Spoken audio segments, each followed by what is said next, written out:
Live, Chairman. Thank you. Thank you, Tara.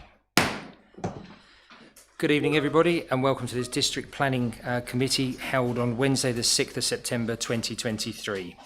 My name is Councillor Kevin Lagan, and I am the Chairman of this committee.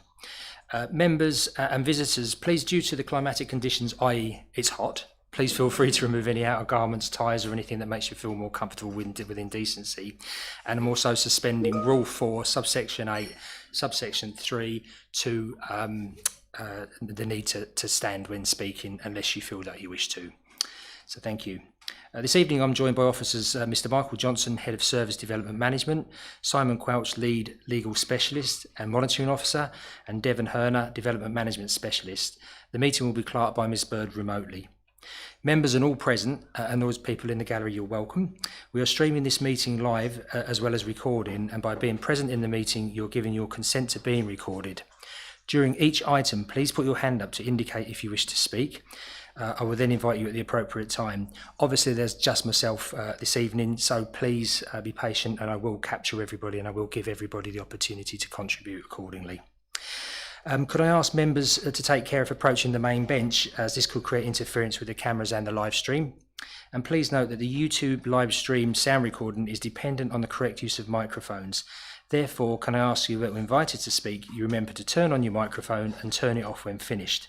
Please reference a page or paragraph number when referring to the agenda papers and keep your contributions as clear and concise as possible, as always, please. Thank you. So we move on to agenda item 2, which is apologies for absence.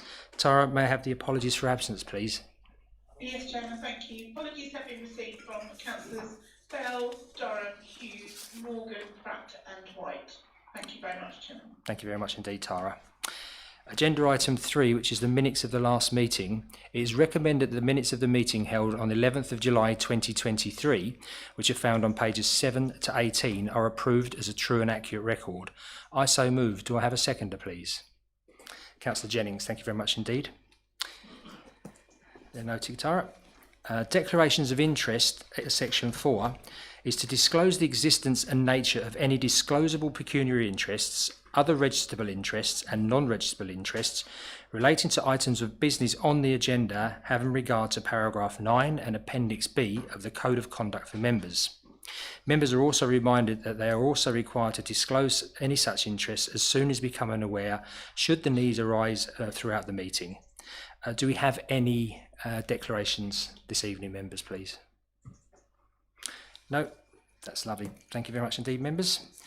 We move on to item 5, which is reference 23/00076/FUL, which is land north of West Riversley, Nipswich Chase, Mayland, which is found on pages 19 to 58 of the agenda pack.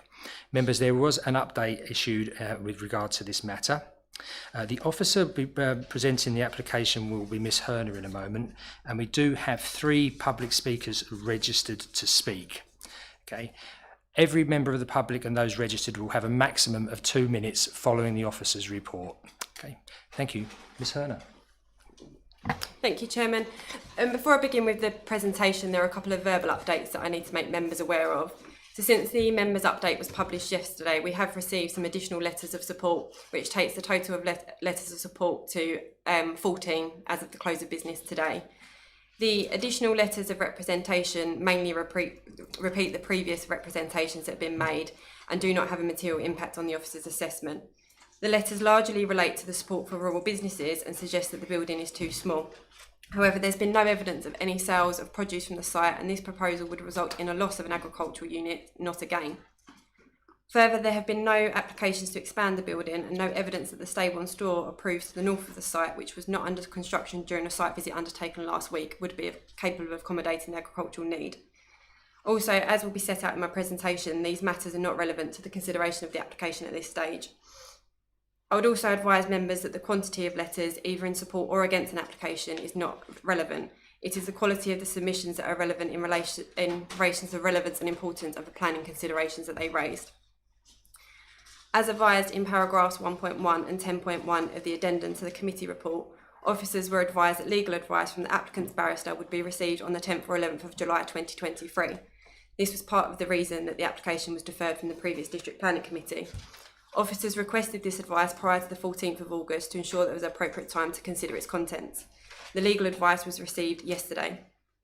The legal advice sets out the planning history of the site as well as matters that have previously been raised by the applicant and addressed in Appendix 1 of the officer's report. The barrister's submission suggests that they do not agree that the case law in the officer's report, Sage and Welling, are relevant, yet there has been little case put forward as to why. The barrister relies on the internal fixtures and fittings after the remedial works have taken place to suggest that the day-to-day domestic living could not occur in the building, and as such it is not a dwelling. However, the remedial works are irrelevant in this case, and it is clear that the building, as substantially complete, could have been used for comfortable day-to-day living. The barrister's advice was dated the 10th of July and therefore suggests that the enforcement notice had not yet taken effect. The notice took effect on the 27th of July, and so this comment is no longer applicable. Overall, the barrister's comments do not raise any matters that would result in officers reaching a different conclusion to that which is set out in the report. So that brings me on to the presentation. So this is a full planning application submitted for the change of use from an agricultural building to a 2-bedroom bungalow, as well as alterations to the fenestration. The works other than the additional windows have already been completed, and evidence suggests that the internal arrangement was constructed in the manner set out in the plans from the outset. The application site gained planning permission for the erection of an Apple store in August 2020. However, the evidence submitted with the application, as well as other evidence available to the council, such as building control records, demonstrate that the building was not erected as an agricultural building, but as a dwelling. Therefore, the building was constructed without planning permission. Members will be aware that the assessment contained within the report considers whether the development is a change of use rather than the planning merits of a dwelling. The assessment is based on that because the building was not erected as agricultural, and so a change of use cannot lawfully be granted. It's important to stress this point, as effectively what it could mean for decision making is if someone can apply to obtain planning permission for one form of development, building something else that itself needs permission, but seek to rely on the permission granted to exercise a change of use from an approved scheme that was never implemented. To not apply for a change of use so far as to apply retrospectively for a development that was never approved is an admission that unauthorised development had been carried out contrary to the council's own development plan. I will set out the application and as to why this conclusion was reached. However, before I go into these matters, as members are already aware, an enforcement notice has been served on the land for a planning breach consisting of the unlawful construction of a dwelling house. Therefore, on this basis, it is the council's, not just officers' position that the building is a dwelling. So here we have the location plan. The site is just taken off of Nipsall's Chase. The block plan.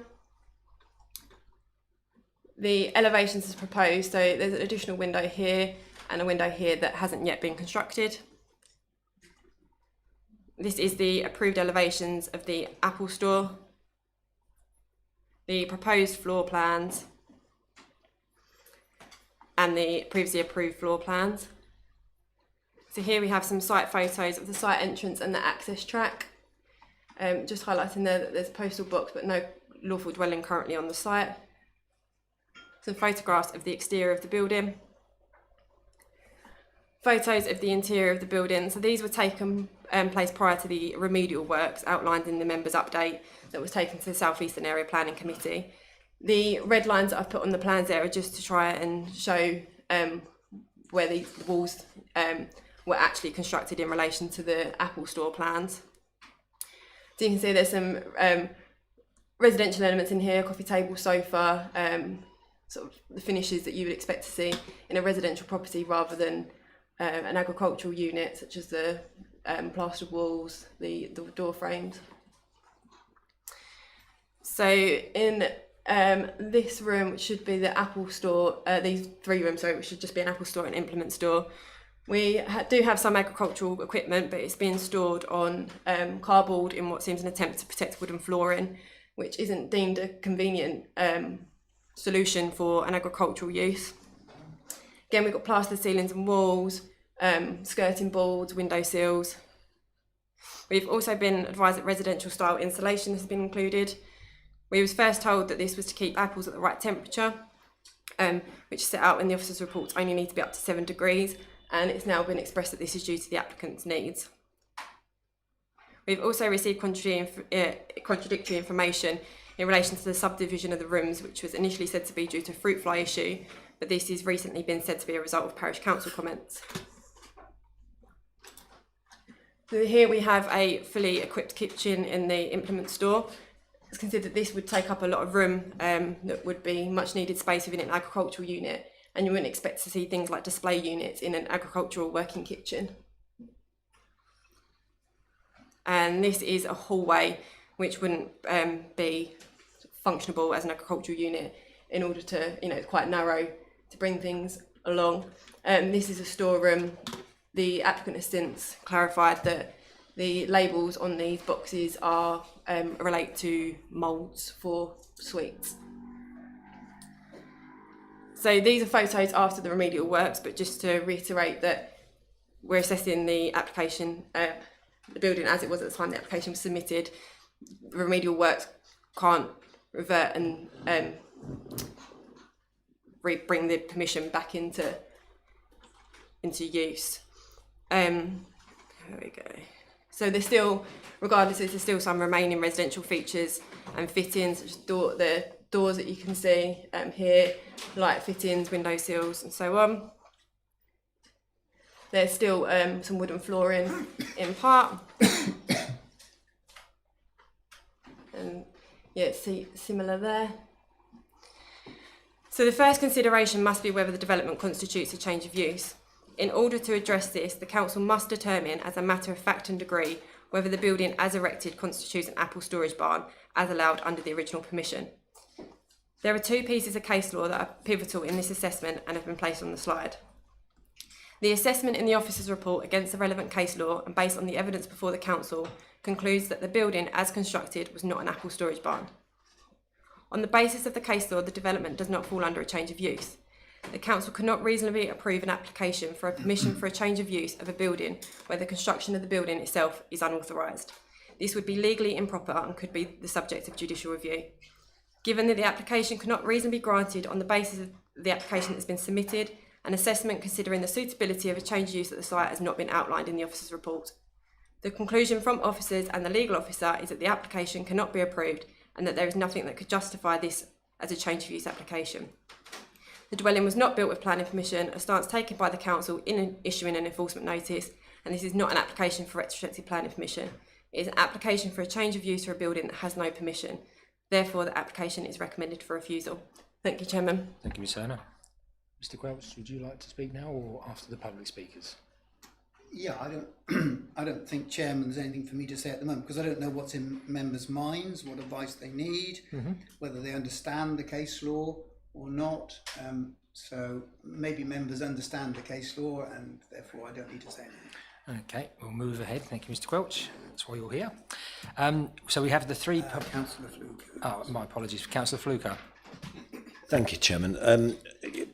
Chairman, there's been some, rather in my word, Chairman, some rather ghastly emails circulating which have included me regarding this planning application. And one of them revolved around the reason why I proposed deferring this matter to the District Planning Committee. And the principal reason for that was that at the South East Area Planning Committee meeting, we seemed to have a conflict of legal opinion that was given by officers and by the applicant's barrister. Part of that legal advice was based around a case called Quick Fit, case law regarding the Quick Fit case, which the council at the South East Area Planning Committee seemed to rely on heavily, but I note that it's no longer being mentioned. And I wondered, Chairman, whether or not Mr. Quelch could confirm that he is no longer relying on that piece of case law which was presented to the South East Area Planning Committee. Thank you, Chairman. Thank you, Mr. Quelch. I'll allow that to start, and there'll be no more questions until public speaking. Thank you. Yeah, I mean, that's absolutely right what Councillor Fluke has said. The Quick Fit case was relied on by the district council officers. The Quick Fit case really, Quick Save case, sorry, it was really dealing with the issue of whether use of a building was de minimis or not. Now, in this particular case, My view is, and going back to our counsel, our barrister, actually that's really not necessary to go down that route in this case. We can simplify it. The simple issue really here is the council have already made a decision by taking enforcement action that this building wasn't built as per the planning permission 2020 as an agricultural storage barn, was actually built as a house and therefore is an unauthorised building. If it's an unauthorised building, it follows you can't apply for a change of use to a building that legally, in planning terms, doesn't exist.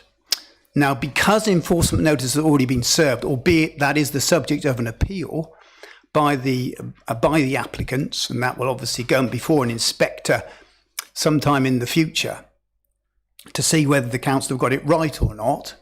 The fact of the matter is that the decision to issue an enforcement notice is a council decision. It's as much a council decision as any decision that members would make here. It has the same status in law. So the council has already made a decision that this is an unauthorised dwelling. So you cannot effectively grant a change of use of a building that is unlawful, if you see what I mean. And that's why the the quick save case is not relevant, because whether there's been de minimis use or significant use, it doesn't advance the case any further, if that makes sense. Okay, thank you, Mr. Quelch. We'll move on. We'll now invite the public participation. We have three public participants speakers. We have a supporter, parish council representative and an agent. The first person is a supporter, Mrs. Diane McBean. You're attending in person, Diane. So if you'd like to make your way forward to the horseshoe, please, and probably come to this area next to Councillor Thompson. Please. Oh, you're going to squeeze out there. Thank you, Councillor Stamp. Thank you. No, as long as it's comfortable. Thank you, Mayor. So, sit or stand however you feel more comfortable. Councillor Stamp and Councillor Stilts will make sure that the microphone's turned on to help you. Just to point out that you have 2 minutes. You see the timer on the screen. So you have 2 minutes, which will start counting down from the moment you start talking. So when you're ready and composed, feel free, and we'll start. My name is Diane, and I speak in support of my brother Kenny's planning application, as our entire family is extremely worried about the impact these recent issues have had on both Kenny and Sue's health. In 2015, Kenny bought scrubland and transformed it into the beautiful orchard and nature-friendly place that it is now. He obtained permission to build an agriculture and office building using an attractive, unobtrusive local design approved by MDC. Construction complied with all guidelines, planning permission and building regulations, and MDC representatives visited and approved at every stage of building. The permission has a large office. Kenny works there 3 days a week all year round, and it is of course insulated and heated to enable summer and winter use. They started planting the orchard in 2016, and my family have all helped with it and planted our own trees. It is a huge amount of work for them, not just at harvesting and juicing, but all year round with pruning, pest control, mowing, winter washes, and all equipment needs stored in the building. It is not de minimis use. The orchard is Kenny's pride and joy and has increased 30% since building the Apple store. It is a growing enterprise and now needs a bigger building. Kenny applied for grant funding with support from retailers but didn't succeed. If he had got the funding, he would not need this change of use application to fund the growth. The machinery alone will cost £140,000 and the same again to insulate and finish the large barn that is on site. MDC say it was always a dwelling. It has never been used as such. If that had been their intention, it would have been built with blocks and not a cheap timber frame, which is difficult to mortgage. His barrister says there is no legal reason to refuse the application and the case law mentions completely irrelevant cases. Kenny has done nothing illegal here and MDC now accept nobody has ever lived in the property. MDC now insists that this beautiful building must be demolished. This is planning, not politics. Please approve the application. Thank you very much indeed, Ms. McBean. Thank you.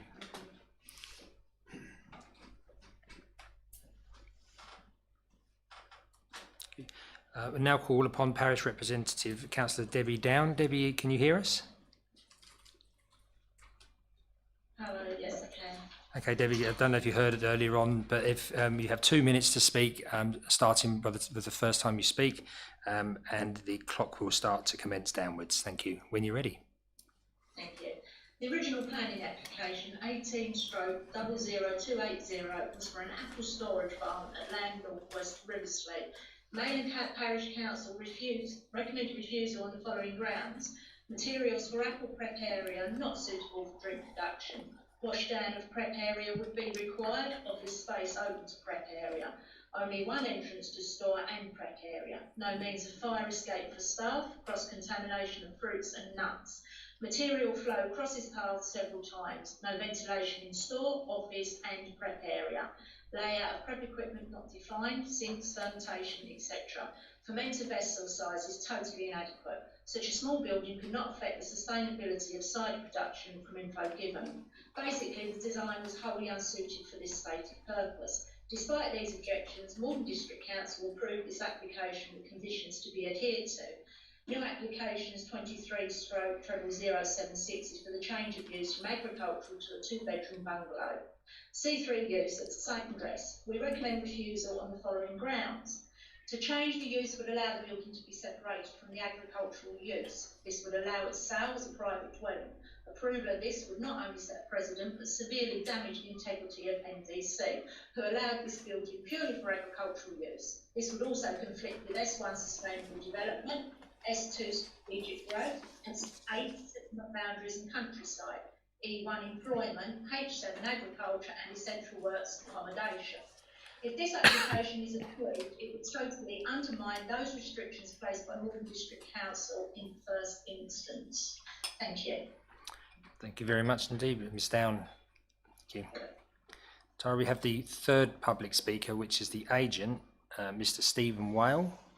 Mr Whale, can you hear us? Good evening. Again, you probably heard, again, you have 2 minutes public speaking from the time you start speaking. Thank you. Thank you. Well, I'm embarrassed to be instructed by the applicants. I've still heard or read nothing that suggests to me that this application must be refused. I did hear the presenting officer tell members highly wrong and highly misleading information. No enforcement notice has taken effect. That should be corrected. Planning permission was granted for an apple store. It included a bathroom. It included an office area. It did not prohibit window sills, spotlights, skirting, plastered walls or blinds. And a bathroom obviously needs plumbing. The building was built in the correct location. Externally, it's as approved. The planning permission included internal walls. It's never been lifted. It's been used as an apple store for some 2 years or so. I know the council's received legal advice. I don't know from whom. I haven't seen it.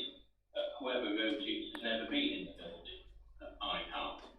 Whoever wrote it obviously can only rely on what they're told by members. 3 cases have been mentioned. I'm grateful to Councillor Blucher for the confirmation in answer to his question. The quick save case, the council has abandoned reliance on that. That leaves Sage and Welling. Sage, the issue was the date of substantial completion. That's not the issue in this case. In the Sage case, there was no planning permission at all. In this case, there have been 2. Then there's the Welling Hatfield case. Planning permission was granted for a hay barn as Welling was built and lived in. To repeat, this building has never been lived in. As I say, I've heard nothing and read nothing to suggest that this application must be refused. Thank you all. Thank you, Mr Whale. Thank you.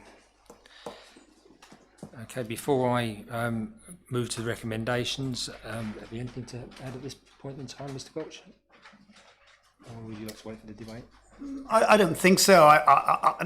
What I've just heard from the agent, cases have, you can pick out one aspect of the case if you want, and absolutely right. Sage deals with substantial completion. That's well known. That's its main point. But it's the judgments that are important on the principles of when a building is constructed, how do you determine what it is?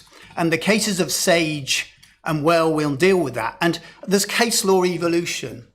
And Sage set out some principles, and Wellwyn has developed those principles. And in the Wellwyn case, there was planning permission. There's actually a lot similar to the Wellwyn case here, very similar. And as I said, the barrister's advice we have is very clear, and I've read through that advice very carefully, and I thoroughly agree with his reasoning. So the advice from your officers and from an external lawyer instructed by the council is very clear. And just to repeat what I said, the fact is the council has already made a decision in issuing an enforcement notice. The barrister, Mr. Whale, was right. It's not taken effect, but the enforcement notice has been issued. That's the point.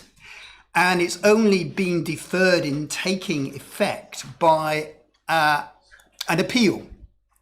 So the enforcement notice is active in the sense that it's the subject of an appeal. That's the important point. Decision has been made by the council, therefore, that the building is a dwelling, an unlawful dwelling. Thank you, Mr. Quelch. We now move the officer recommendation is found on page 17 of the report, which is to refuse, with details found on page 9 and section 9, my apologies, page 29. Do I have a seconder? Thank you indeed. Councillor Thompson. Members, I'll pass the chamber over to yourselves. Thank you. Councillor William. Right, I actually have worked as an enforcement officer in private sector housing for over 30 years for London Authority, and I'm quite disappointed in the way this case has been handled by officers.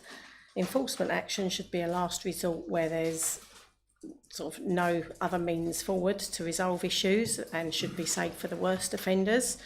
As far as I'm aware, there's been no opportunity for informal resolution of this case.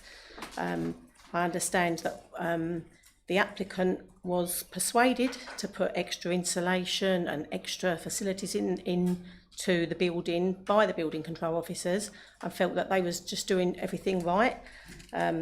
So the fact that you're now saying that the building was never built as approved, I would actually argue against and say that, in my view, it was built as it should have been, and they did take action to remove the extra walls that they had been led to put up. I also feel that officers have actually fettered their discretion and engineered this so that they could get their enforcement action in order to block this application. And I do think that the applicant has been unfairly treated in this case.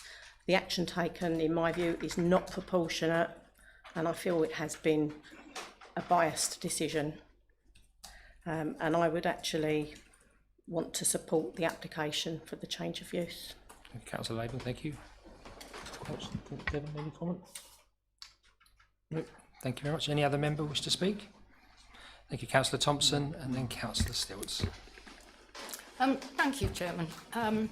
Could I just read the reason for refusal, which was contained in the officer's report to committee for the application that went to South East, because it was an overturn. It was a member overturn of an officer recommendation, which is that the proposed development by virtue of the scale, design, siting of the building within the open countryside would cause substantial harm to the rural character of the area.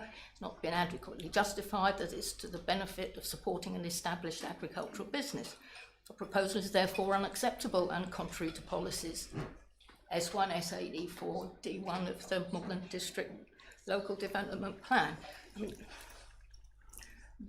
I believe the officers had it right in the first place. I believe the Maldon Parish Council had it right in the first place. This is a bungalow. Apple storage requires darkness, low temperature, fairly high humidity in most varieties of apple. This building doesn't provide that. It never did. And it has been fitted out as a dwelling, and that's I'm sorry, that's obviously to me what it was meant to be when it was constructed. Thank you. Thank you very much indeed. Councillor Stamp, please. Yeah, thank you, Chairman. Would it be allowed to come back after I've had a couple of questions? Or are Yes. you going to stop us tonight? No, I'm Okay. going to be Okay. very straight, but I think as long as the Okay. comebacks are specific. They're only short ones, just like me, Chairman. Can I have confirmation or denial that the enforcement notice and the process was speeded along due to certain pressures by members? I think that's important. I've been told that information. If it's right, it's right. If it's wrong, it's wrong. You know, I don't think I'm breaching any legal things there or whatever, but I think it should be said. And it needs to be aired openly. I'd also like to disagree slightly in the fact that this building was built to spec. It was built to what the planning application was approved. I don't think I was on the council then, but I can't remember, but I've read a lot of information, Chairman. So I actually do struggle in the fact that now this council has issued an enforcement notice to knock it down without trying to actually, to me it's a sledgehammer to crack a nut. And I cannot in my heart recommend and agree with the demolishment of a perfectly good building. And I think it's the failure of this council to get to this stage. And I'm not sure how I'm going to vote, so please don't anybody say she's predetermined. I've read everything, I've listened to it, and I think the applicants have been forced into this. I don't know if they were going to come for a dwelling, 2-bedroom dwelling or not. But I think if they wanted, you know, they shouldn't have been forced and served an enforcement notice to demolish. How heartbreaking is that when you've actually worked so hard? And I know some people in this chamber are going to say, oh, she's been, too hearty or too soft and it's not a planning reason or whatever. We're human. We've got a climate emergency and we're going to knock down a perfectly good building. And I feel that they have been pushed into a corner and I think it's not right. So the first question is, and I think the only question is, where and how, if members were pressurised, given officers' pressures to actually serve this enforcement and to knock it down. Because I know cases in this district that we're still waiting on and this seems to have been rushed through. So I think that's for everybody's benefit, Chairman. Okay, and I'm sorry if it's controversial, but that's what it is. No, thank you very much indeed. This is why the chamber exists. Mr. Johnson, please. Thank you, Chairman. I have to admit, I'm quite surprised at sort of hearing that. I would like to know if it's possible where this information came from that officers were pressured by members in the 3 years I've been at Maldon. I've never been pressured by members. There may be cases where members have felt that enforcement action should be taken, fairly long-standing cases, but never have officers felt pressured. I'm actually quite taken aback by officers being pressured in this particular case. Officers do not move straight to serving an enforcement notice unless there is a clear and present sort of evidence of significant harm, you know, especially when it concerns immunity. That's the general principle under which we operate. In any case of enforcement action, there's normally a communication with the alleged contravener in terms of what the unauthorized development with and an opportunity given for the alleged contravener to make good the development. So that would have taken place, yeah? It's as I said, it's never really a case where a notice is just served. And that did not happen in this particular case. So officers were not pressured in any way whatsoever. There was no outside influence. Officers have followed due process, and that's the facts of this particular matter. So there's no impropriety otherwise in terms of how this enforcement action had been expedited. I don't really want to. The issue here is not for us to be discussing the enforcement action. I just wanted to get clarification of that. The issue is about the planning application and the issues the officers have in terms of the application which has been applied for and which we're seeking to a determination on today. Thank you, Chairman. Thank you indeed, Mr. Johnson. Councillor, please. Thank you. Thank you, Chair. Can I get a better understanding, please, on the I know we've just heard that the enforcement isn't relevant, but it really so is, because I haven't really grasped how we as a council have agreed a building and ticked all the boxes when it was built, and yet now we're saying it's not what should have been built. And maybe I've just misunderstood the sequence of events there. Could somebody explain that, please? Thank you. Mr. Quelch, thank you. Yeah. Thank you, Councillor Stevens. The fact is, it wasn't built to specification. Externally it was, but internally it wasn't. Now, again, this comes back to the Wellwing case, and this, particularly the Wellwing case. Internal layout on the construction of a building is relevant in determining its character. So although it was, I understand it was constructed in accordance with the planning permission externally, that was not the case internally, and the photographs show things that were done in their subdivisions that were not compatible with the approved plans as far as the planning permission was concerned. I think that's right, isn't it? Mm-hmm. Yeah. So it's not true that it was built according to specification. Thank you. And sorry, yeah. When you finish. Okay, no. Thank you, Chairman. Just as a follow up to that, I mean, in the representation of support for the case, it was stated that the owner was persuaded by building control to put insulation in. That is not the role of building control, to be persuading developers. What building control do is they guide any builder in terms of the building regulations relevant to the building which they are building. That's the purpose of it. Thank you, Chairman. Thank you very much indeed, Mr. Johnson. Councillor Jennings, please. I really hate to be the one to ask the obvious, but why wasn't the changes internally noticed by the planning department after their many visits, and then asked for the applicants to change those things to make them more suitable for an agricultural interior? Surely there would be no case thus far. Thank you. Ms. Herner, please. Thank you. So planning wouldn't carry out a site visit until a plan application is submitted, and enforcement is reactive rather than proactive. Because the development has been carried out as it has, there's no longer a planning permission to fall back on. So even if you removed everything internally and this appeared as an agricultural building, there is no planning permission in place, so they would still need to apply. You certainly can. Thank you. I think we have a bit of a problem in the fact that you don't visit a planning application to begin with, and it only gets to an enforcement stage to realise that there are internal problems, and by that point the applicant really doesn't have any chance of changing them for the better and for their business. Am I right? Mr. Quelch? Yeah, I mean, let's understand the process here a bit. A planning application is put in by somebody with their plans, not the council's plans. Planning permission is granted, and one of the conditions is that you will construct in accordance with the approved plans. Those are not the council's plans, those are the applicant's plans that may be modified during the application process, but ultimately they are approved as the applicant's plans. Now, it's the responsibility at law,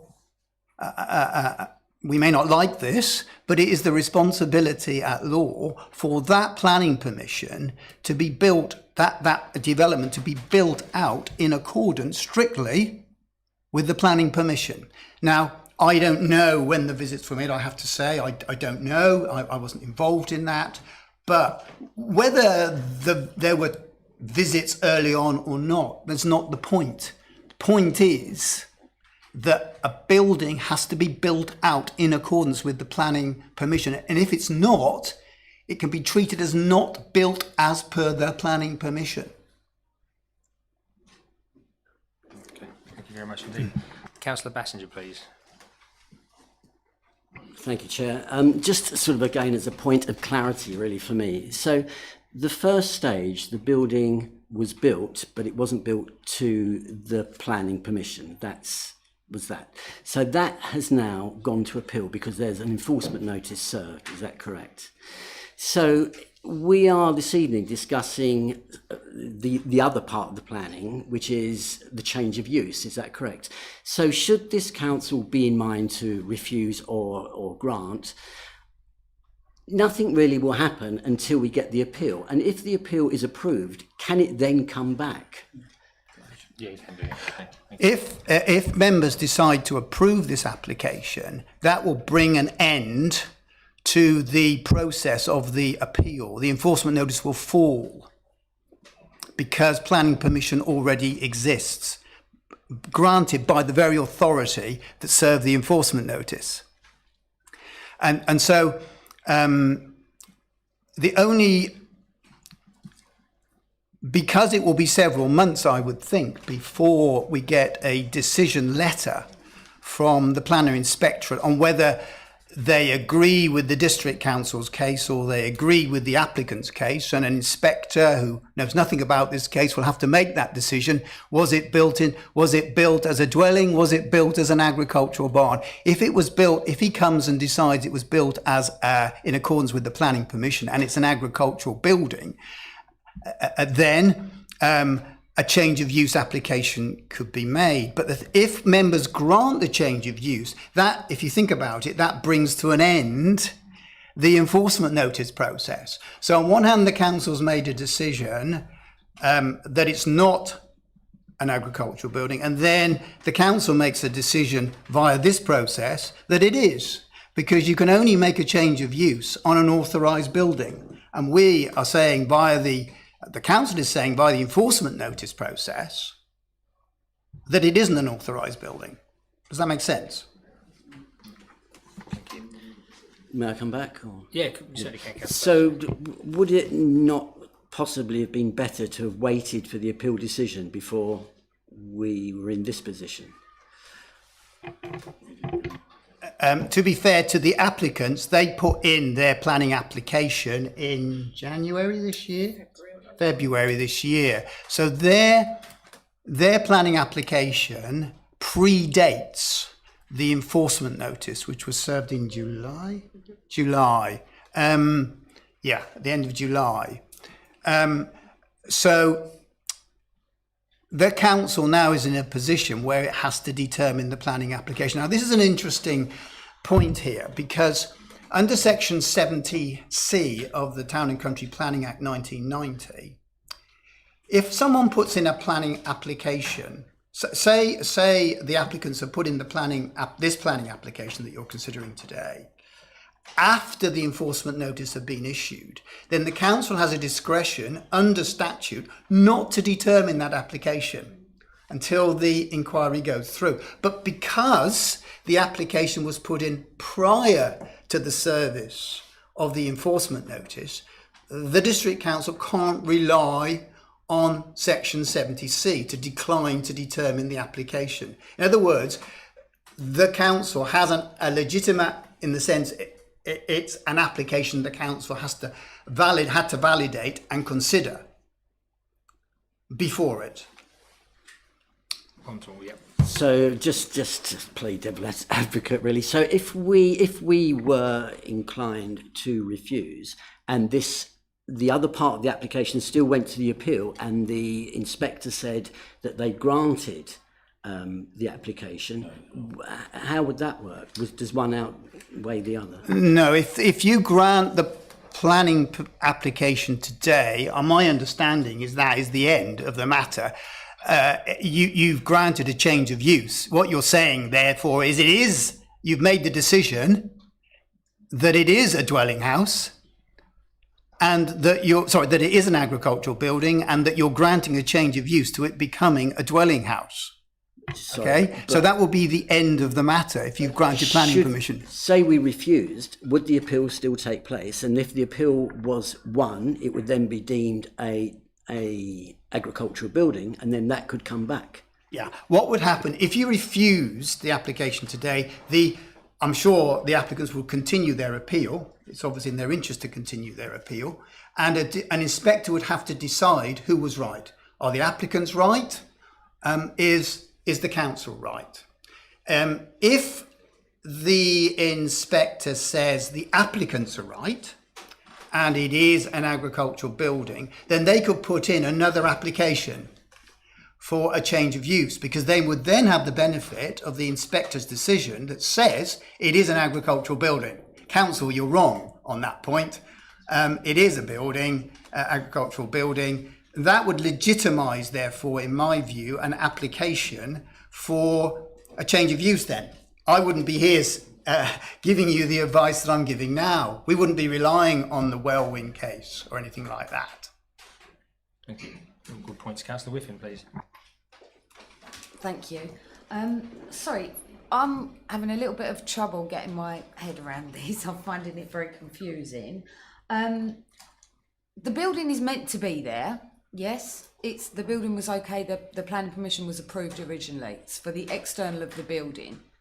And then were they not asked to remove the internal petitions, which they then did? So I'm a little bit lost. No, it's not. The building shouldn't be there. That's the point. The building should not be there at planning law, according to the assessment of the district council, because it was built as a dwelling house without planning permission. Okay, that's the point of the Wellwyn case. Right, but were they not asked to remove those petitions, and they did so? That is correct, as I understand it. Some remedial works were done. However, once a building has been built, that is what it is. You can't then subsequently change the building once you've completed it. So the building was substantially complete, and then changes took place to remedy some of the problems. But that doesn't change that it was built as a dwelling house, if you see what I mean. Sorry, just so I'm clear, were the problems all internal? Were all with the internal of the building, not the external? Yeah, I think that's largely correct. Could that not have been rectified without all of this then? Sorry. Mr. Johnson. What I'd say, one of the issue that we as a local planning authority have is the fact that this was applied for a change of use. So we've made all this argument to say you can't apply for a change of use because the agricultural building had never existed. Yeah. Right. Yeah. They may have built the frame, but when you look at the building, it's almost like one of these old warehouses, and now they're residential, that sort of thing. Yeah. It's effectively a residential building. This is not the application that should have been submitted. Yeah. Right. Now there is a point, had they submitted an application for a retrospective dwelling house, yeah? So there may be cases where people will carry out unauthorized development. Now it being unauthorized doesn't necessarily mean it's illegal. And I do remember making this point at another committee when I asked this question a few weeks ago.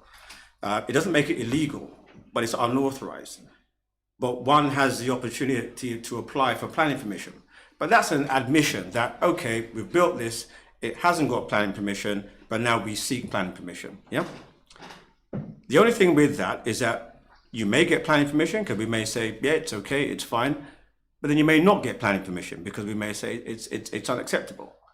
So in a case, so if there was a retrospective application, one is running a risk, because we could say, well, our policies say dwellings are unacceptable outside the settlement boundary, blah, blah, blah, that sort of thing. So there is a risk in terms of that, yeah?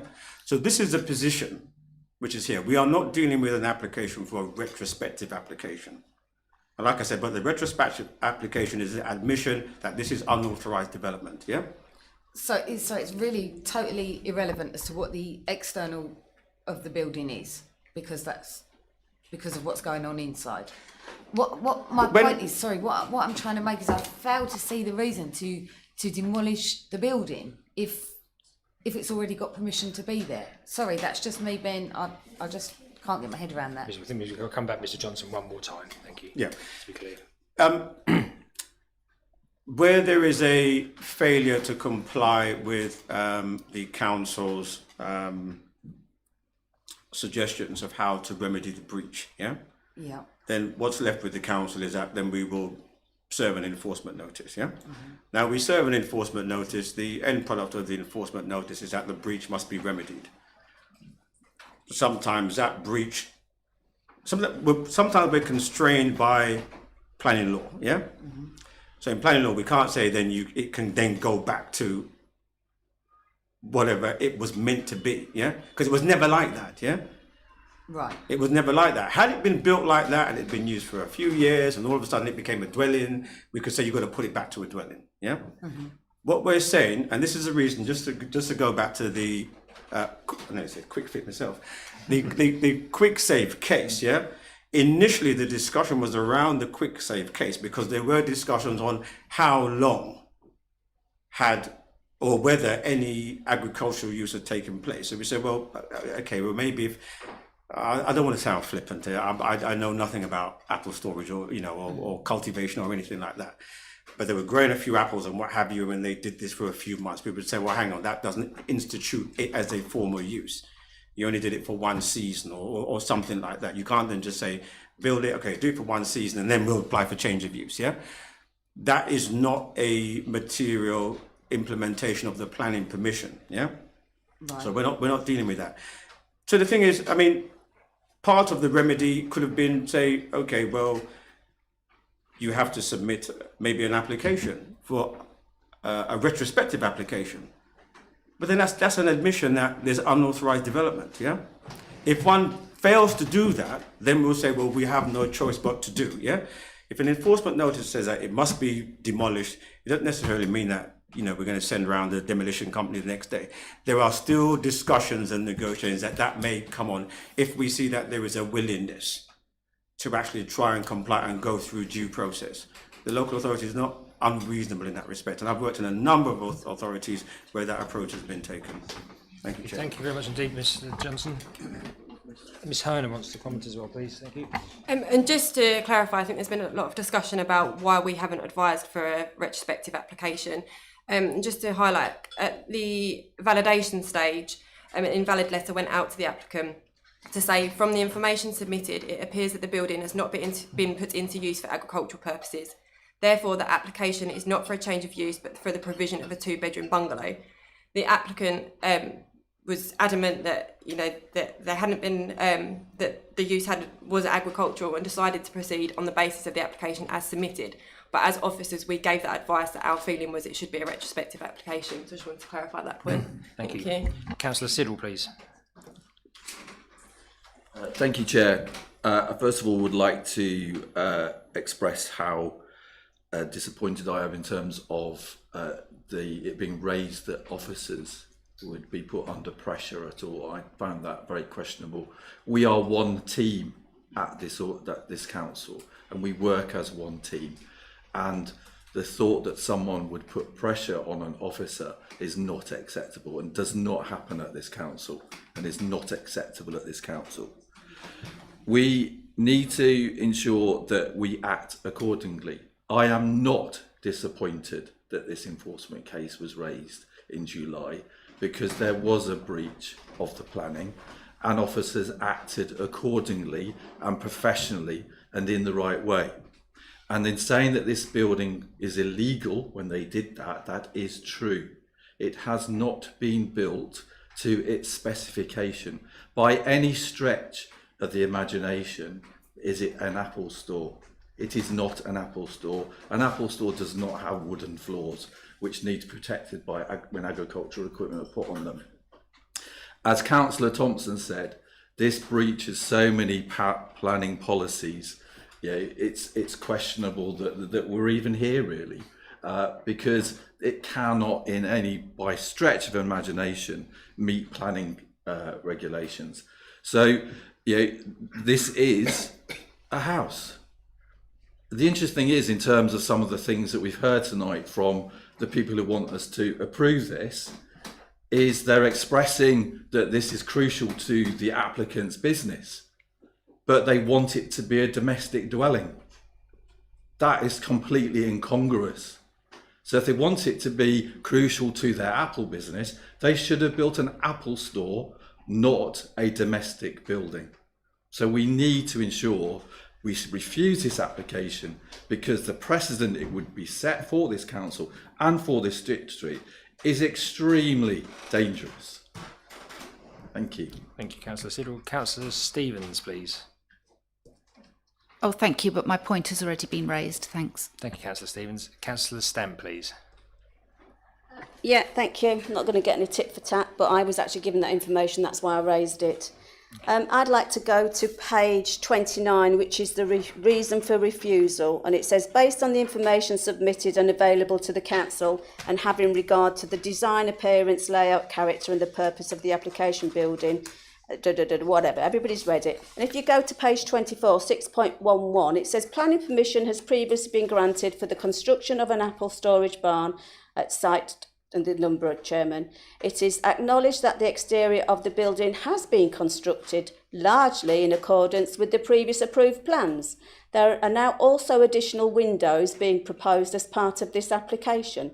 However, in order to address whether and everybody can read it. So what I've actually got a bit of confusion, it says that it's being built in accordance or largely in accordance. And then it says in the reason for refusal, the appearance, layout, character. It hasn't, Chairman. So what has it? Has it been or hasn't it been? Thank you, Chair. Thank you. Any comment, Ms. Hannah? Thank you. So the references to design, appearance, layout and character within the reason for refusal refers back to the Sage case law, which actually talks about how the internal of a building and its appearance internally can influence on the use. So that's why the wording in the reason for refusal has been used. But of course it's in members' gift if they see fit to amend the reason for refusal. Thank you. Last time, Councillor Stamp, yeah.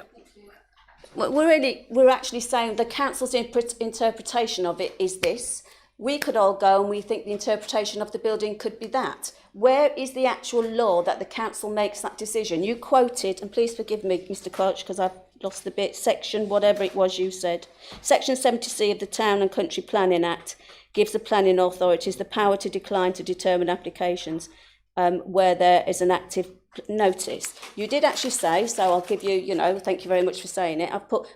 Does it also give the council power not to determine it or to give the advice not to determine it? Because you've said it is. Is there anything in that law that says that legal law reference? I'm getting my knickers interest. The section, whatever it is, bear with me, Chairman and members. I've just said it. Which one was it? 70C, Town and Country Planning Act. Is there anything in there that says that the opposite can be done? Thank you, and I won't speak again. Yeah, I think there may be some confusion here about section. I raised section 70C just to answer, I think, Councillor Bassinger's question about which one trumps, the inspector's decision or the decision tonight on what you do with this planning application. What I was simply trying to say is, if this application had been put in post the service of the enforcement notice, then the council has the discretion under section 70C not to determine the application, simply because of this matter that Councillor Bassinger raised, this problem. But because the planning application was put in earlier than the service of the enforcement notice, the council cannot come to you and say, members, we're going to rely on section 70C, you don't have to determine this application. So that's the context in which I use section 70C. Thank you. Councillor Morley, please. Thank you, Chair. My question's already been answered about the internal rules. Thank you very much. Thank you very much, Councillor. Paula Spenceley, please. Thank you, Chair. So if I return to Miss Hannah, who read out the email that was sent, the correspondence that was sent with regard to you advising the applicant that they should put in a retrospective application at that point. Because to me, a lot of this seems to hinge on that technicality, that we're looking at it as a change of use rather than as retrospective. Now, I have to question why the applicant would have refused to do that when that was the advice given. And I want to cast no aspersions whatsoever, but it wouldn't be seemly I suspect, to say at that point that it was a retrospective application. And that is what concerns me about the integrity of this council going forward. I'd like to know what the position would be if at appeal the enforcement didn't succeed. Would the applicant then be able to apply for a retrospective permission if they changed their mind on that? Can you talk me around that? I don't think there's, if you're saying the appeal succeeds, in other words, the enforcement notice is quashed. Yes. If the enforcement notice is quashed, then they don't need a retrospective planning application, because the inspector would agree with the applicants that it's an agricultural building. So it therefore would be an application for change of use, which is what you've got in front of you. Okay. Thank you. Thank you, Dean. Councillor Thompson, please. I think Councillor Fittick was. I've got you on my list. I've got you. We'll go in the order I've collected, if that's okay with members. Thank you. Absolutely fine, thank you. There's been a lot of talk, Chairman, about, you know, whether it's built to spec or not, and the external appearance, yeah, apparently is largely in accordance, but that still doesn't make it an Apple store, as has been very well pointed out by the representative from Maldon Parish Council. There has to be a certain amount of caveat emptor here. If you want a building to store apples, it's the applicant's job to pick a plan for a building that's good for storing apples. If they choose not to, if they choose to pick a design that's better for storing people, I can't see that it's actually the local planning authority's job to point out that, well, that's not actually what you really want, because this is what you've asked for and the decision is made on what you've asked for. But it plainly isn't suitable. And making it a dwelling, giving change of use to a dwelling, again, that doesn't help the business in any way. As I read out from the previous recommended reason for refusal, it's still well outside lots of policies as regards dwellings in the countryside, of our policies. Yeah, I'm just not happy. It's to live in, and I just cannot see that it was ever intended to be anything else. Thank you, Mr. Johnson. Thanks, Chairman. Just a small matter of clarity again. When a development is implemented, it's in its entirety. One cannot just build a shell and kit out the internals differently and the development having been implemented. It's a development, it's in its entirety, which means how it was approved, the plans, as was pointed out by my colleague, being carried out. That's a standard condition we put on all planning permissions, normally condition 2. Development should be carried out in accordance with the approved plans. Yep. But also in terms of its use and what one would perceive as the building to be. And I do think, just to pick up a line from a member that was quoted at the South East Committee, if it sort of, sounds a bit funny, looked like a chicken, you know, that sort of thing, yeah? That's effectively what we're actually dealing with, because I know that was a point that you had raised. But just to clarify that, implementation of the development is in its entirety, not just a part of it. Thank you, Chairman. Thank you very much indeed. Come back, please, Chairman. No, Councillor, I think people have spoken a lot. I just need to move forward. Thank you very much. Councillor Fluke, please. Thank you.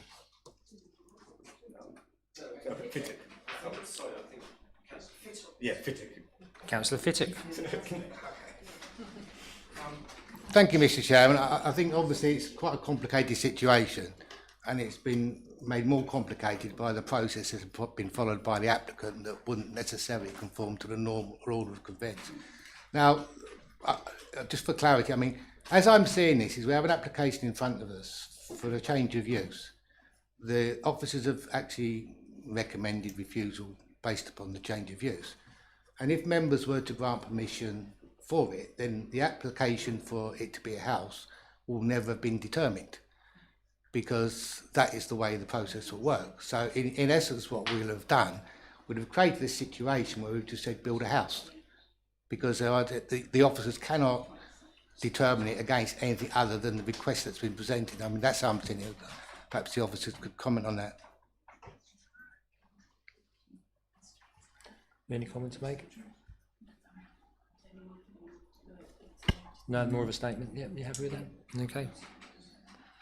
So no response, thank you. So we move to Councillor Fluker. Yeah, thank you, Chairman. Before I go on to what I was going to say, can I just say, Chairman, for the benefit of the people that are trolling me at the moment, that I met with the monitoring officer today and I explained my relationship with the applicants and confirmed the fact that I'd actually attended a wedding along with lots of other members as well.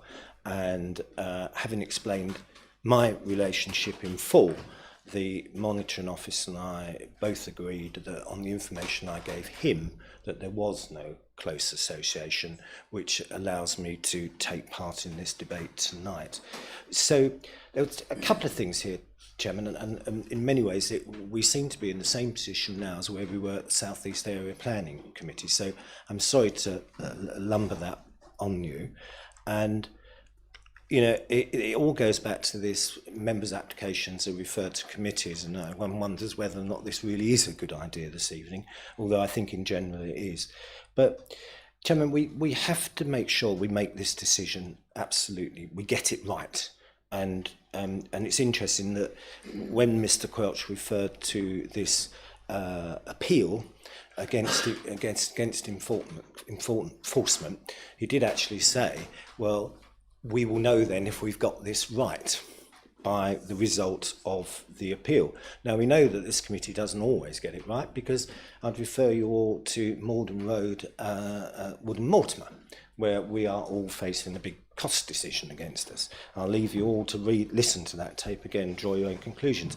But, Chairman, this all hinges around, is this an Apple store or not an Apple store? And what concerns me enormously is that we've had a barrister come to this meeting tonight on behalf of the applicant who is content, and contrary to the officer's view, that this is an Apple store.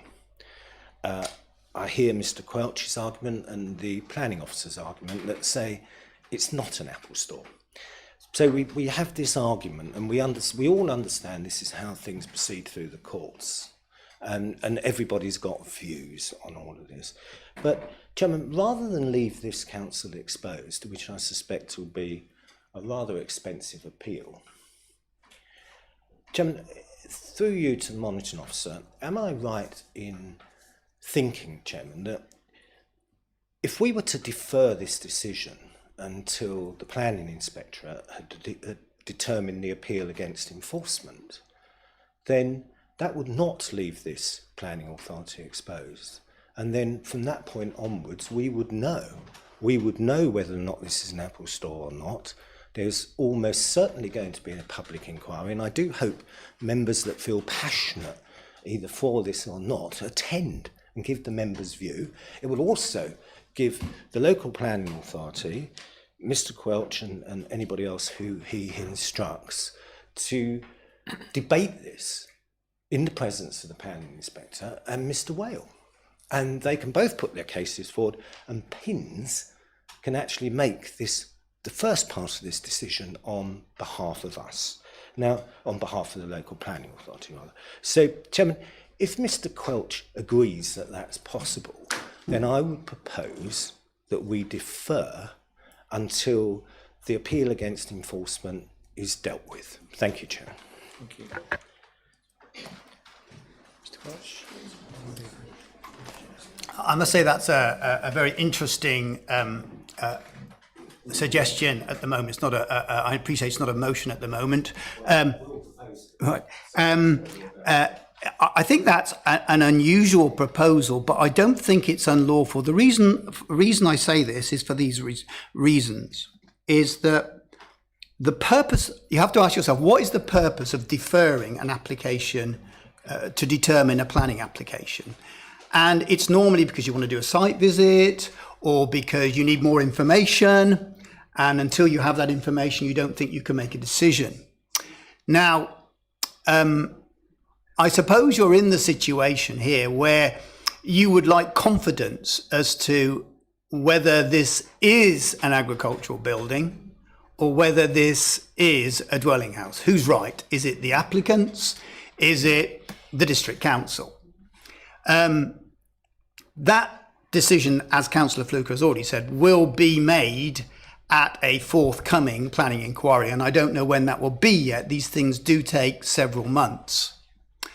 Now, my view would be that is a lawful decision. The only rider to that is the applicants could appeal to the inspectorate for non-determination, but that's okay because that will obviously take a long time as well to get to the inspectorate. So in fact, what would probably happen is they would probably conjoin the two, the enforcement notice appeal and what's called the Section 78 appeal, if the applicants decide to appeal to the inspectorate for the council not determining the application within the statutory period. Because obviously we're well outside the statutory period. Thank you, Chairman. Thank you. I so move. Thank you. We need to move on to Councillor Hayward. Second, Councillor Fluker's motion. No, there's not. The motion has not been seconded, so we need to move to Councillor Thompson, please.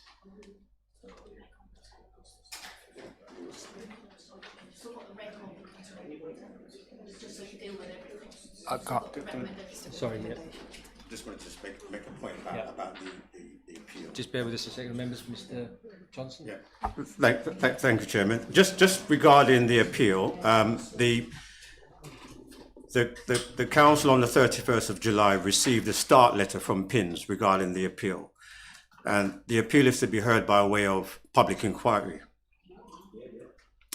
So, what the letter says, which might be just useful, and in a way, it's kind of was following on from Councillor Fluker's suggestion, although not sort of held. Any evidence supporting a claim for use has to show a continuous period of use for the relevant 4 or 10-year period. The onus of proof is on an appellant. The test to be achieved is on the balance of probability. I'll just sort of make that clear. Thank you very much indeed. Just to be clear as well, the motion that was levied by Councillor Fluker was not seconded, so we're not going to take that forward. Thank you. We go to Councillor Thompson, please. Thank you, Chairman. Actually, I wanted to come back before. We're rather overtaken by events now, but I just wanted to say to Mr. Johnson, I wasn't at all suggesting that I disagreed with his advice about the thing being done in completeness, only that it is the planning officer's job to point out that the building you want to be an Apple store might not be a very good Apple store. That's the applicant's problem. I didn't take it that way. Oh, right. Thank you very much, Mr. Johnson. Thank you for clarifying. If you want to build an Apple store and design it with French windows, that doesn't make it a good Apple store. Thank you. Thank you. And Councillor Hayward is the final name I have on my list. Thank you. Hi, thank you very much.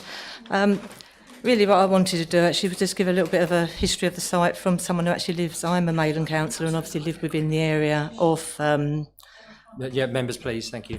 Sorry, yeah, I live obviously within the area, so obviously I've got a little bit of, add my bit of history for the site. Going back to the original site, which obviously it's showing on there as well, there was actually, before this apple barn was actually proposed and accepted, there was a proposed detached dwelling on the site where the apple barn is now. This was actually a withdrawn one. Now this leaves me in the consideration. In 2018, the construction of the apple barn was approved and numerous applications for changes of conditions and fenestration followed. So that's windows and everything was changed and they were all approved all the way through, no problem with that.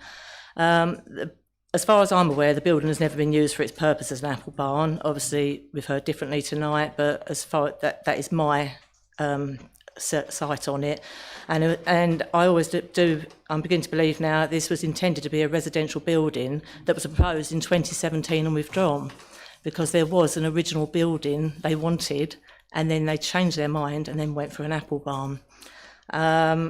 Obviously, on this site as well, it's a bit of a confusing site, and obviously living within the area, it's a big plot of land.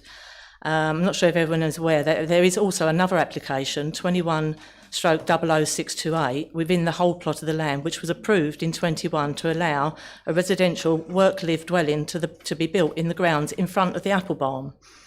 This was an officer's recommendation to refuse and was passed at a planning meeting.